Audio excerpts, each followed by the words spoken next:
ಹೆಸರು ಅಕ್ಷಿತ್ ಅಂತ. ನಾನು ಬೇಸಿಕಲಿ ಬೆಂಗಳೂರಲ್ಲಿರೋದು. ಸೊ ನಾನು ಗೋವಾಗೆ ಹೋಗೋದಕ್ಕೆ ನಿನ್ನೆಯಿಂದ ಟಿಕೆಟ್ ಬುಕ್ ಮಾಡಿದ್ದೀನಿ. ನಿನ್ನೆ 9 o'clock ತನಕ ನಿನ್ನೆ 2:30 ಇರೋ ಫ್ಲೈಟ್ಗೆ 9 o'clock ತನಕ ವೆಯ್ಟ್ ಮಾಡಿಸಿದ್ರು. ಕ್ಯಾನ್ಸಲ್ ಅಂತ ಹೇಳಿದ್ರು. ಮನೆಗೆ ಹೋದ್ವಿ. ಇವತ್ತು ಮತ್ತೆ 1:30ಗೆ 2:30 ಇದ್ದಿದ್ದು ಫ್ಲೈಟ್ನ ರೀಶೆಡ್ಯೂಲ್ ಮಾಡಿ 1:30 ಮಾಡಿದ್ರು. ಬಂದ್ವಿ ಬೇಗ.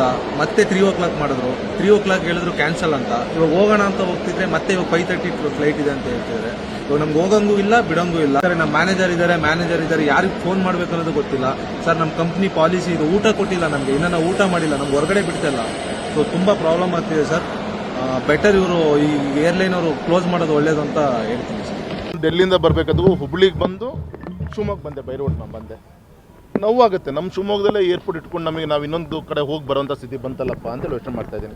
ವಯಸ್ಸಂದ್ರೆ ಇಷ್ಟು ಮಾತ್ರ ಹೊತ್ತೆ ನಾನು ದೊಡ್ಡ ತಪ್ಪು ನಾನು ಮಾಡಿದ್ದು ಅಂದರೆ ನಮ್ಮ ತಂದೆ ಮುಖ್ಯಮಂತ್ರಿಗಳು ಇದ್ದಾಗ ಶಿವಮೊಗ್ಗ ಏರ್ಪೋರ್ಟನ್ನು ರಾಜ್ಯ ಸರ್ಕಾರ ಮೇಂಟೆನೆನ್ಸಿಗೆ ಕೊಟ್ಟಿದ್ದೆ. ನಾವು ಎಲ್ಲ ಒಂದು ಕಡೆ ನಾನು ತಪ್ಪು ಮಾಡಿಬಿಡೋಣ ಅಂತೇಳಿ ಒಬ್ಬ ಸಂಸದರನ್ನು ನನಗೆ ಅನಿಸ್ತಾ ಇದೆ ಇವತ್ತು.